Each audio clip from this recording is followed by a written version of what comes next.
Joints pain ಇರಲಿ, cervical spondylitis ಸಮಸ್ಯೆ ಇರಲಿ, ನಂಬರ್ 45S1 ಸಮಸ್ಯೆಗೆ ಯಾವುದೇ ಶಸ್ತ್ರಚಿಕಿತ್ಸೆ ಇಲ್ಲದೆ, ಯಾವುದೇ ದುಬಾರಿ ವೆಚ್ಚವಿಲ್ಲದೆ ನಿಮ್ಮ ಸಮಸ್ಯೆಗಳಿಗೆ 5 ನಿಮಿಷದಲ್ಲಿ ಪರಿಹಾರ ಕೊಡ್ತಾರೆ ಡಾಕ್ಟರ್ ಮೆಹಬೂಬ್ ಖಾನ್.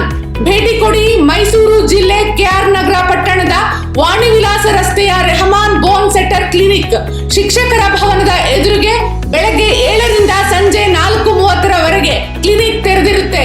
ಶನಿವಾರ ರಜೆ. I personally had A hip problem. ಸುಮಾರು 15 ವರ್ಷದಿಂದ ಪ್ರಾಬ್ಲಮ್ ಇತ್ತು. ನಾನೊಂದು 20-25 ಆರ್ಥೋಪೆಡಿಕ್ ಡಾಕ್ಟರ್ಸ್ಗೆ ತೋರಿಸಿದ್ದೆ. ಯಾರೂ ಏನೂ ಆಗಿಲ್ಲ. ಒಂದು 2-3 MRI ಸ್ಕ್ಯಾನ್ಸು ಮತ್ತು ಎಕ್ಸ್ರೇಸು. ಸೊ ಲಾಸ್ಟ್ ವೀಕ್ ಇಲ್ಲಿ ಬಂದು ಡಾಕ್ಟರ್ ಟ್ರೀಟ್ ಮಾಡಿದ್ರು. I am finding lot of relief.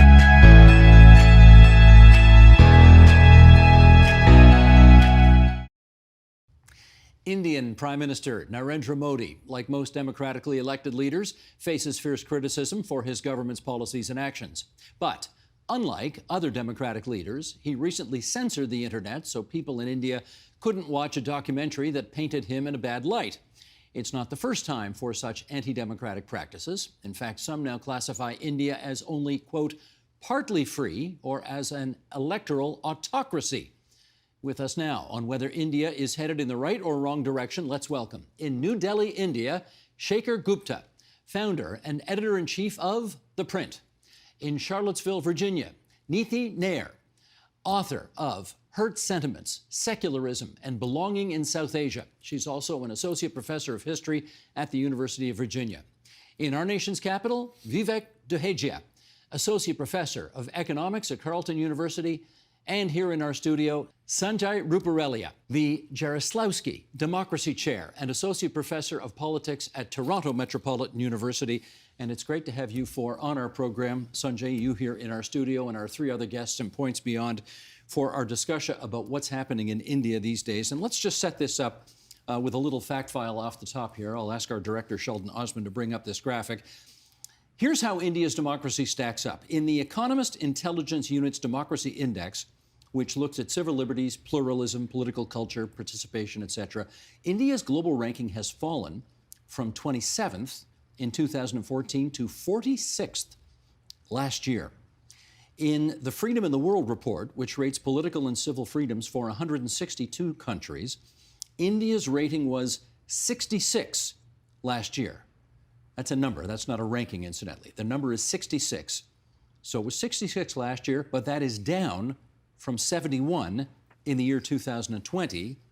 And India, as we suggested, was classified as free, a free country in 2014, but it has now been classified as partly free. And according to Access Now, that's a New York-based advocacy group that tracks internet freedom, India imposed the highest number of shutdowns globally last year. Of 187 internet shutdowns recorded worldwide, 84 out of 187 took place in India. Neethi, let me get you in here to start this off. There was this documentary released by the BBC recently on Prime Minister Modi that was censored in India. Give us some of the background there. Why was it censored? Well, I recently managed to watch it in the United States. And it's a 2-episode documentary. The first one deals with Narendra Modi's tenure when he was Chief Minister of Gujarat, a state in Western India. And the second episode with his ongoing tenure as Prime Minister since 2014. And I would say that although the events covered in the documentary are very well known to watchers and observers of Indian politics, it is still quite a shock to have so much evidence of Modi's unwillingness to control hate speech and violence against religious minorities in India telescoped into the space of 2 hours. And I think it reflects quite poorly on a leader described by the BBC as a man who got things done and as a powerful, influential figure. And just a quick follow-up, the BBC offices in New Delhi were subsequently raided. What was that about?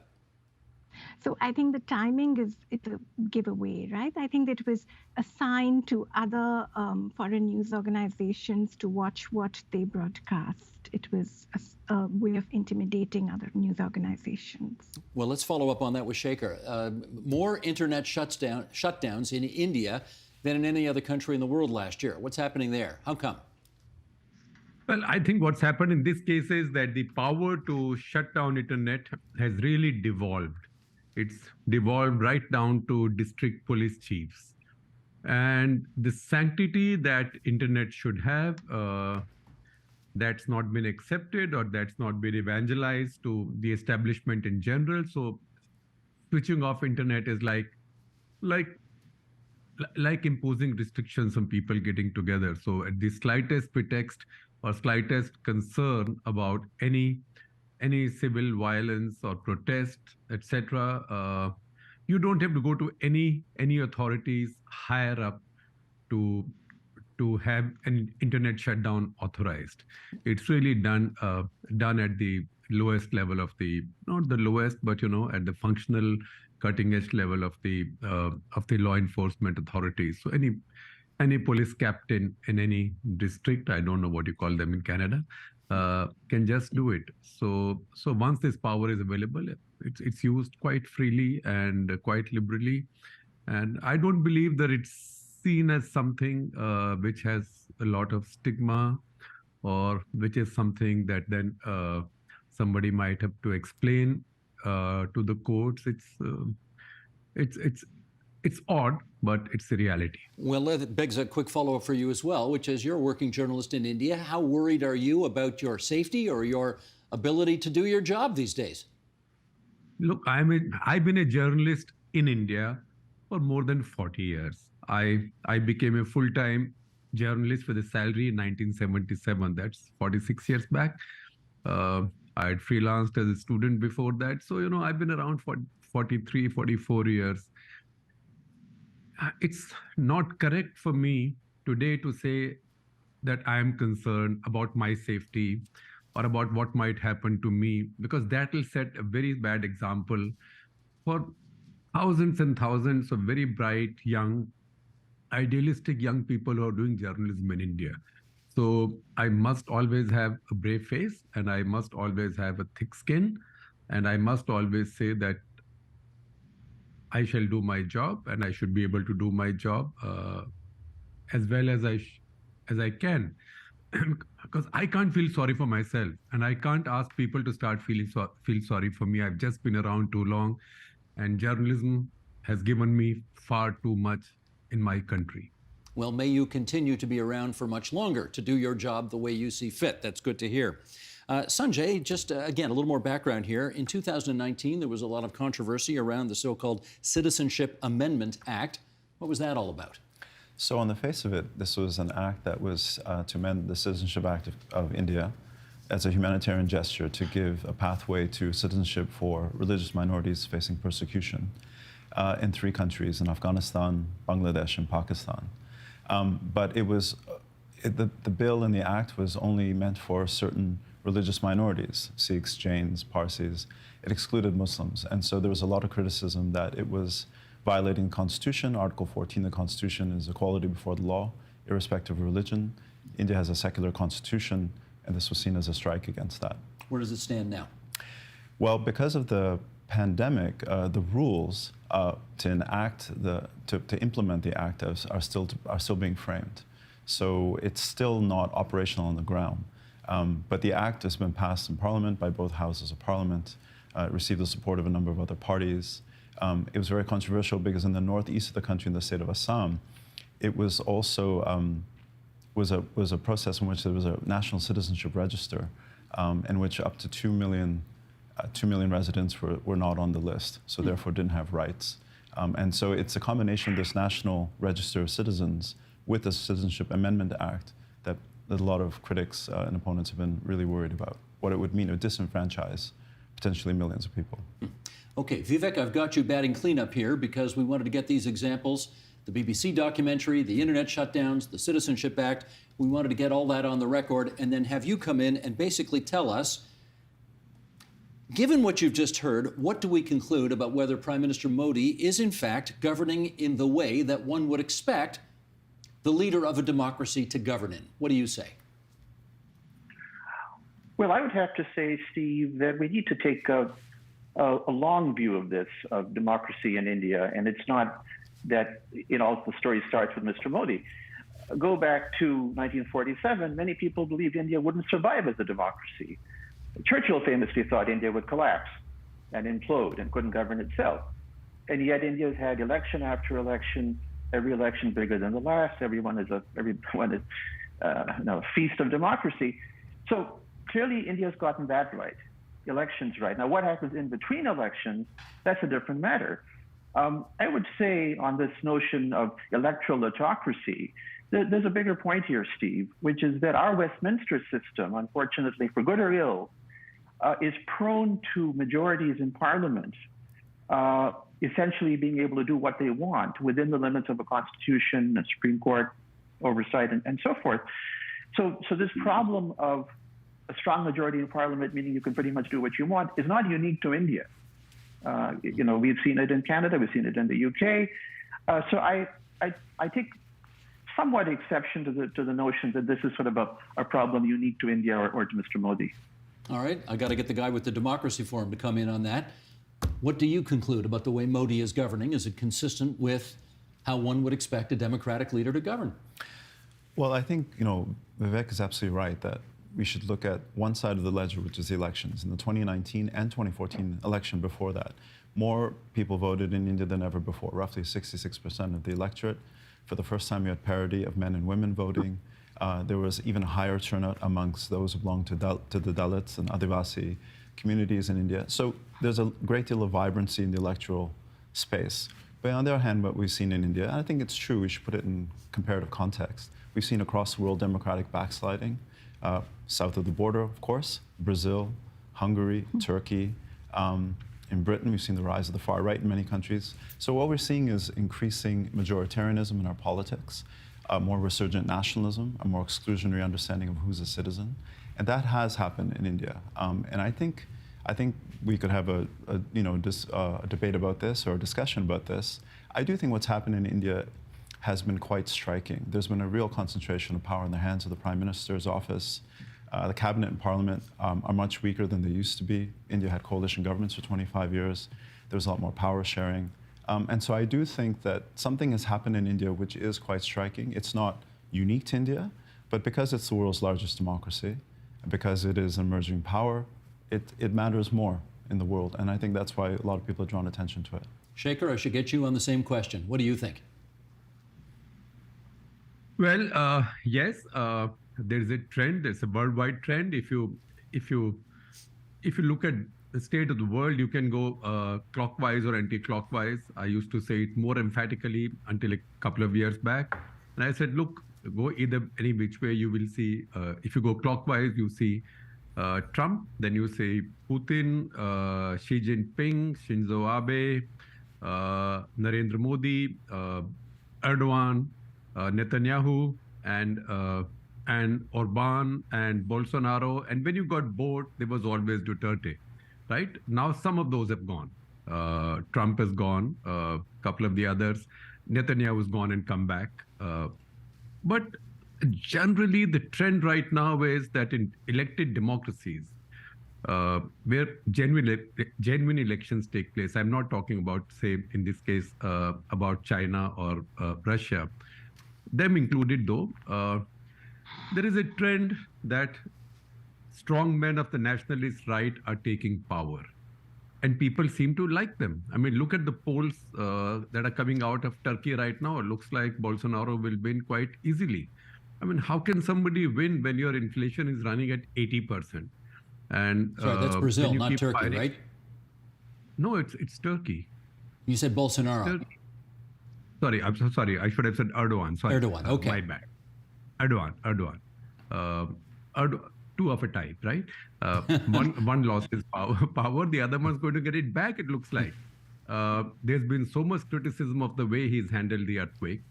So there is a certain sex appeal. There's a certain oomph to strong men of the nationalist right. And that's true of so many democracies. It's like a global trend. And there, while it's true that there's a vibrant democracy, a lot more people come out to vote. And if you took this right away from them, people will protest and they'll be held to pay.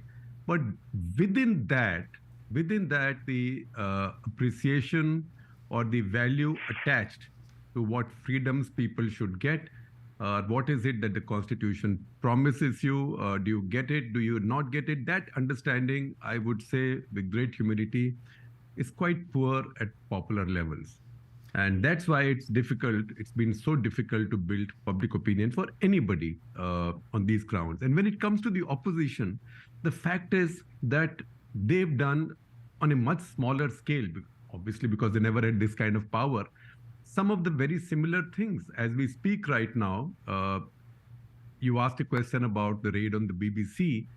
In the state of Kerala, which is run by the left, which a lot of people now think is very good, it's a left-run government, a Communist Party of India Marxist government. They've just raided the studio and headquarters of a channel called Asianet because they didn't like something that they did. So there isn't, who's going to stand up to what's going on? It can only be somebody who hasn't done the same things before. Look at the state of West Bengal. West Bengal, again, run by an opposition party. They raided a Congress person's home the night before. It was truly a midnight knot. Picked him up because he said something rude about the chief minister. So this is a contagion. And the reason those who are concerned about this are not able to find traction in public opinion is that there's always the defense from the other side saying that, look, everybody is doing it. Show us who's not doing it. So if they do it, it's all right. If we do it, it's bad. So that is where this debate is lost. And that's where the battle for public opinion is being lost. So there is one world of opidists, people like us, the pundits, the opidists. There is another world of the voter. And there is a big disconnect there. Well, this is why we need a historian to put all this into perspective. And thankfully, Neethi, that's your job here today on our program. Can you tell us whether or not you see democracy being practiced in a way that is as concerning as, say, when Indira Gandhi was prime minister in the 60s, 70s, and 80s? Make that comparison, if you would, because obviously everything's got to be put into perspective here. Right. Thank you for that question. So, it's often the current dispensation is often referred to as having an undeclared emergency. And I think there's a real distinction to be made here between what happened at the time of Indira Gandhi and what is happening now with Narendra Modi. In the time of Indira Gandhi, she was deeply tied, I would say, to her insecurities as a leader who could hold her own against her opponent at the time, a Gandhian socialist named Jayaprakash Narayan, and her inability to control the ambitions of her younger son, Sanjay Gandhi. The present government is deeply tied to the project of creating a Hindu Rashtra, or a Hindu state. And I'd like to sort of rely on this quote by the political theorist Sudipto Kaviraj. He wrote this piece in the Economic and Political Weekly in the late 1980s, where he said that Indira Gandhi's tenure represented a, quote, massive decline of ideology, of the devaluation of political speech, a use of discourse for purposes utterly inimical to the purposes of discourses, close quote. And I think we really are seeing the same thing happening now. And this is why student activists who speak of love and peace are accused of disturbing the peace and booked under criminal law. And, in similar ways, both Indira Gandhi during the emergency and Modi government now are clamping down on the foreign press. But to fully understand the magnitude of the ongoing transformation in India, I think we need to shift our focus to the ends rather than the means of politics. And I think the ambition of creating a Hindu state is an ambition of extraordinary proportions and consequences. And that is what we really need to, see. Okay, let me follow up on that. Is that to suggest that we need to sort of cut Prime Minister Modi a little bit of slack here, because the greater vision, if I hear you properly, the greater vision is what's really important here, not these little democratic deficiencies in the interim. Am I hearing that right? Absolutely not. Okay. What I'm trying to say is that the hate speech currently, the violence against religious minorities is all building up to create a Hindu state. So the democratic backsliding is not just another episode in India's history. It has a very different goal, and it has been a consistent goal of the Hindu right for 75 years and of the Rashtriya Swayamsevak Sangh, to which the Prime Minister belonged for several decades, for close to a century. Gotcha. All right. Vivek, let me get you in here and let's do some more comparing and contrasting. And this time, India and Canada, both Westminster-style parliamentary systems. What are the checks and balances in each, in your view? A couple of things, Steve. And one fact which is interesting is that, at least on paper, although I will say not so much in practice, India in some ways is actually more democratic than Canada. In Canada, our upper house is appointed, our head of state is appointed, the Prime Minister and the Cabinet appoint members of the Supreme Court. So really, the Prime Minister of Canada, within constitutional limits, has pretty much unlimited power to do what he or she wants, unchecked by the Senate or by the Governor General. The last Governor General who opposed the Prime Minister was Lord Byng, and that was a long time ago. In India, at least in principle, you have an indirectly elected upper house of parliament, which is elected by the state assemblies. You have a president elected by electoral college of both houses of parliament, all the state assemblies. And if you think back to the early days, 2014, 2015, when Mr. Modi was not nearly as secure as he is now, he faced some major defeats, because the upper house, for example, wouldn't pass his land acquisition bill, and the government gave up on that.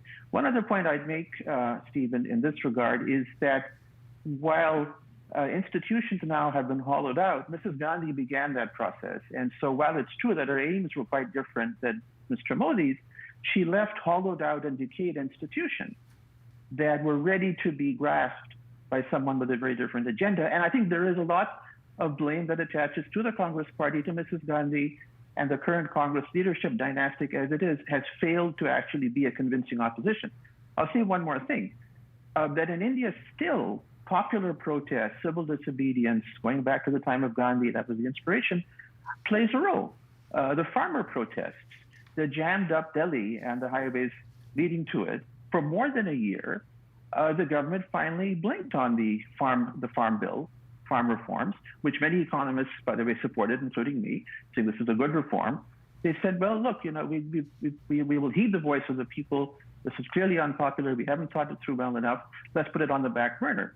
So, there is some nuance in the picture, Steve. Understood.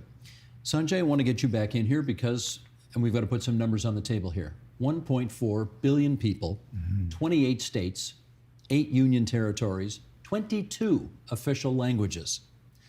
This is the 7th largest country in the area, in the world rather, by area. Is it the world's toughest democracy to govern? It has to be one of the hardest. I think when you look at the number of faiths in India, if you look at the population, if you look at starting in 1947, of course, this was when India was its first elections. Most of the voters were illiterate, so they had to have all kinds of innovations in the electoral rolls in order to allow people to vote. So it's a remarkable democracy historically. Is it the hardest to govern? Brazil is probably a very hard place to govern. Nigeria today, we just saw an election last week, is a hard place to govern as well. Much more violence in some ways than what we've seen in India, with the less growth that India's had in the last 3 decades. So India is a remarkably difficult place to govern. I think it takes extraordinary political skill to govern it. And then the question becomes, how do you govern it well? So that's the big debate. It's a long-standing question in Indian politics. Do you govern the country better if you centralize power, if you have a strong national party, or is it a country that looks a lot messier, but is it governed better when you have a lot more power sharing, negotiation, compromise? There's horse trading involved through coalition governments. And so India's sort of seen both. And I think that's what's interesting to look back on. I think if we look at it today, the Prime Minister today was elected because there was an expectation that a more central, powerful leader would be able to push through lots of reforms. But as Vivek was just saying, some issues you can't get through because there are lots of checks and balances. So, I think it's a race I don't know how many countries are in, but it's certainly one of the most challenging places to govern. And Indian politicians who last do have extraordinary skill in building those coalitions. Vivek, maybe I can get you to follow up on that. Is the job of being the Prime Minister of India today simply too tough, given all those realities I just put on the record? It's a very tough job, Steve, and I would say that, as we just heard from Sanjay, one fact I forgot to mention that actually is true in both Canada and India is that we are both federal states. And so there are so India has this great tradition of strong regional parties, regional leaders who are not from the national parties, mostly in the East and the South. And these governments, they're not perfect and they have their own deficiencies. They do push back against overreach from the center. And so the GST, I was on the ground when that was all being hammered out, that required enormous compromise between the union government, all of the states, to reach some agreement on how this new national tax would work. So the fact that India is federal and the BJP, yes, it wins state elections, but there are places where they simply have no foothold or have a very tiny foothold. And these are important in the overall fabric of democracy in India, Steve, I believe. And also, yes, makes the job much more challenging. Well, to be sure, he's running into controversies. I'm talking about the Prime Minister now at every turn. And despite all the criticism leveled at him, Neethi, maybe I can get you to weigh in on this. He remains a relatively very popular leader. How come? So I think Modi is still regarded as someone who made it to the top political position on his own steam without the support of a famous last name. But that's not to say that he didn't have the enormous support of the Rashtriya Swayamsevak Sangh and the entire Hindu right machinery. His own narrative of very humble origins, of his lower caste status, has a strong appeal. But I have to say he's also the product of a very sophisticated PR and marketing strategy.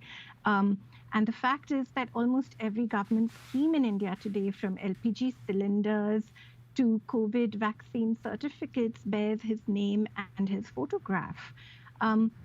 It's also often said that his regime has seen massive improvements in infrastructure, in the building of roads and bridges. And while all of that is true, I think focusing on that alone takes away from the mounting hatred against religious minorities that is also characteristic of his regime. Sanjay, how does the Indian diaspora, to the extent it speaks with one voice here in Canada, how do they regard Modi? Well, as you say, they don't speak with one voice. So he's very popular among some elements of the diaspora for a variety of reasons. Some of the ones that Neethi's just mentioned, they sort of see this as somebody who's come from very humble beginnings to reach the pinnacle of power in India. Many support him because they see him as a bold, decisive leader. Sometimes that decisiveness has led to economically, how should we say, adverse consequences. He implemented what was called demonetization in 2016, removed 86% of the currency overnight. India is still reeling from that and from that decision because it had terrible effects in the economy in terms of the informal sector. The diaspora, so there are many here who would support him. There are many who are also worried and concerned about some of the things that Neethi's been talking about, right? What's the ratio, do you think? It's hard to tell. We don't have a survey. It's interesting. There was a very interesting survey done just last year by YouGov and some colleagues down at the Carnegie Endowment in DC, where they looked at how did the Indian diaspora view our parties. Whom do they support? So traditionally, the Liberal Party is the main beneficiary of Indo-Canadian vote. The new generation, voters under 30, are much more prone to voting for the NDP. That could be because of Jagmeet Singh. It could be because they're more left of center.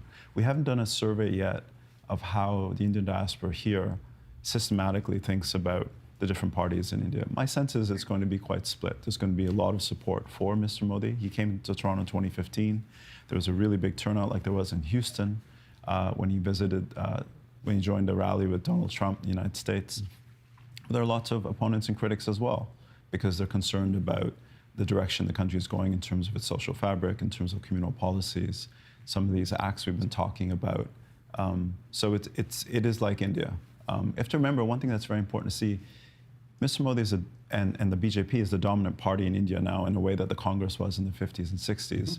It still receives less than 40% of the vote nationally.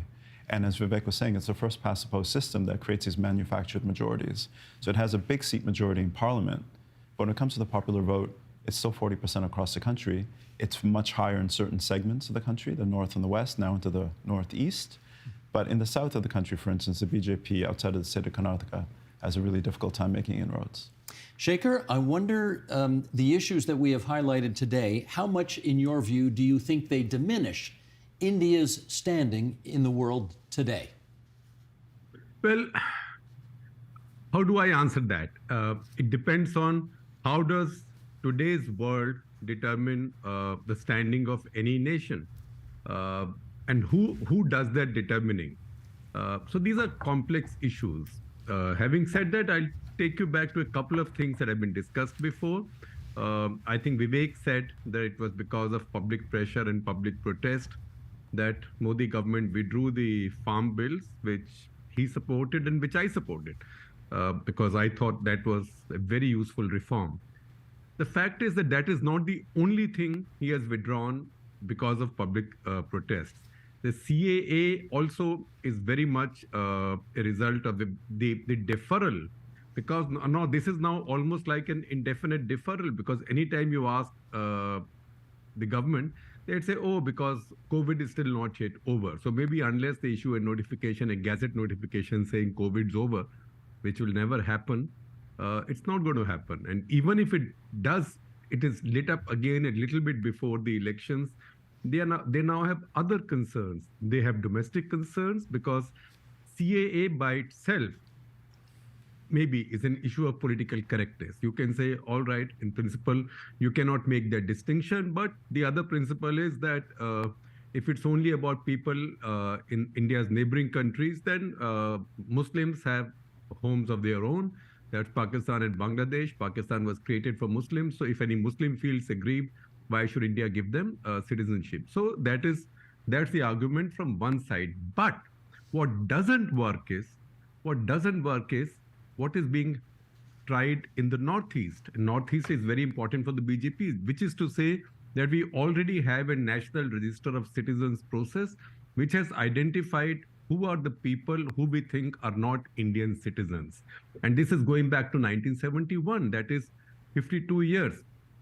It so turned out that of the 2 million identified, a vast majority are Hindus. Now, is the BJP government going to turn the Hindus out, or are they going to disenfranchise the Hindus?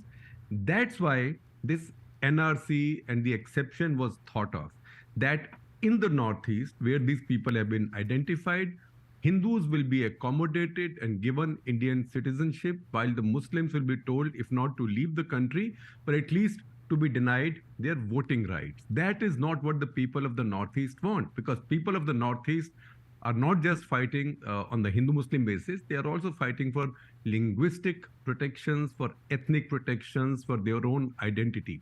And that's where the BJP ran into big trouble, because they didn't quite appreciate the complexities of Indian society.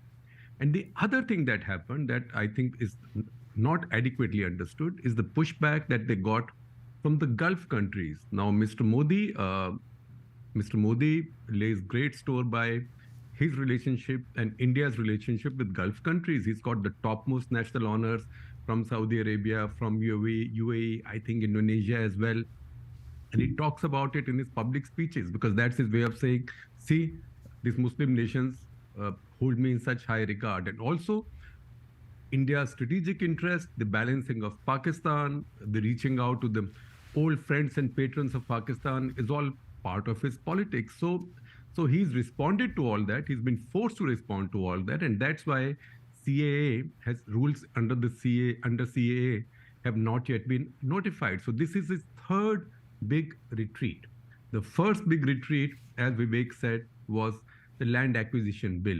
If he so wanted, he could have called a joint session of the two houses and still passed it. But he did not, because he knew that that will be problematic.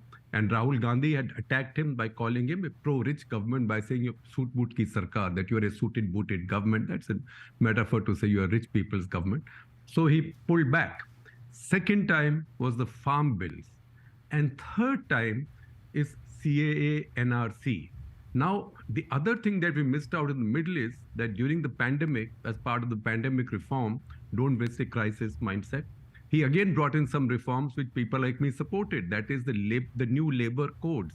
those new labor codes have also been now sort of deferred and left to the state. So it's not as if he does not respond. He's not so powerful that he can afford to not bother about public opinion. To bring you back to the initial question you raised, it is also the failure of those who stand for civil liberties or who stand for, I mean, it's their failure to convince the critical mass of Indians that it's a cheap thing to deny people their civil liberties. So this is politics in progress. In certain areas, one side is winning. Sanjay, let me try this with you. To what extent do you think Western countries, the United States, Canada, et cetera, rely on India to meet their own geopolitical goals? It's an important question today. I mean, as we know, the number one concern for Canada, the United States, many Western countries, I suppose there's two questions right now. One is, of course, Russia's invasion of Ukraine. Second is the perceived growing threat from China to some of the values and interests of the West. So India's become a critical partner, as the phrase that's used in our new Indo-Pacific strategy. The US has, for many administrations, since the Clinton administration, through the Trump, through the Bush, Obama, and now the Biden administration, increased its support for India's ambitions in the international stage. And that's from its growing economic partnership, defense ties, new critical technologies. Every few months, you'll see some major, new reform take place. I think it's the case that in Canada, too, there's a real desire to buttress our relations with India. They're actually quite thin, given the fact that the diaspora here is so big. I mean, I think today, the latest reports that we saw were that Indian immigrants are the largest growing sector of our immigrant population in Canada. I think it's roughly 20% last year was the report that I saw. Do you think that's a hangover from the Cold War? Because once upon a time, the West was certainly militarily closer with Pakistan than India, and India was considered to be in the camp of the Soviets. Absolutely. And it's still, of course, India and Russia still have very strong ties, certainly in the defense sector. It's something that's been quite controversial during the war in Ukraine. India has tried to play a bridging or a balancing role in this. It shifted slowly over time. It took quite some time before it censured Putin, saying that this was not the time for war, as Prime Minister Modi said. But it has not joined sanctions. In fact, it's taken discounted oil from Russia. So India is actually a very complicated country, as you can imagine. It is the world's largest democracy. It has growing ties with the United States, with the European Union. Canada is trying to increase its ties, although it's been struggling. 6 rounds of bilateral negotiations for a new free trade pact, even an early precursor to a free trade pact. It's difficult to negotiate with India because it's an unusual country. On the one hand, it's an advanced economy when it comes to services and IT. On the other hand, as we discussed in the show, for instance, the Farm Bill, still 50% of the population requires on agriculture. So India's always been reluctant to open up its agricultural sector in WTO negotiations. So I would say that its star, in fact, is rising. It's becoming the pivotal country for many Western countries who are concerned about China. And so this is a good question to think about historically. When we think of rising powers, we typically, rising powers tend to be sort of amongst the leaders in terms of economic modernization of their era. And India and China, in some sectors, are world-beating. But in per capita terms, China is still a middle-income country. India is still a low-middle-income country. And that's why you see a lot of the stresses that happen, for instance, in climate change negotiations. They'll say, yes, we have got to do our bit, but climate change is the responsibility of the advanced industrialized West. So you can't impose the same burdens on us. We have common but differentiated responsibilities. In trade negotiations, you see something similar. When it comes to the war in Ukraine, India is slowly decoupling from Russia. But it's going to take a long time because it still requires Russian arms because it's facing China on the border. And at the same time, it's actually deepened its economic relationships with China. So that's how complicated it is. And I think that's something that here in Canada we have to understand better, talk about more.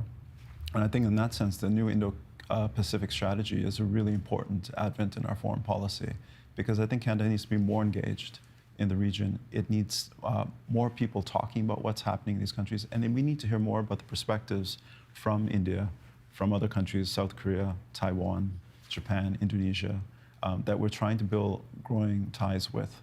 And I think that will actually probably enrich our discussion and have more nuanced diplomacy. And that is our time.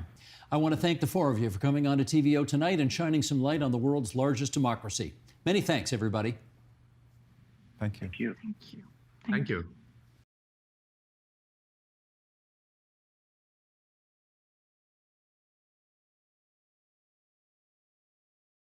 Xi'an ಚಾನೆಲ್ನ ನೋಡ್ತಾ ಇರಿ, subscribe ಆಗಿ, like ಮಾಡಿ, share ಮಾಡಿ, ಮುಕ್ತ ಪತ್ರಿಕೋದ್ಯಮವನ್ನು ಬೆಂಬಲಿಸಿ. ನಮಸ್ಕಾರ.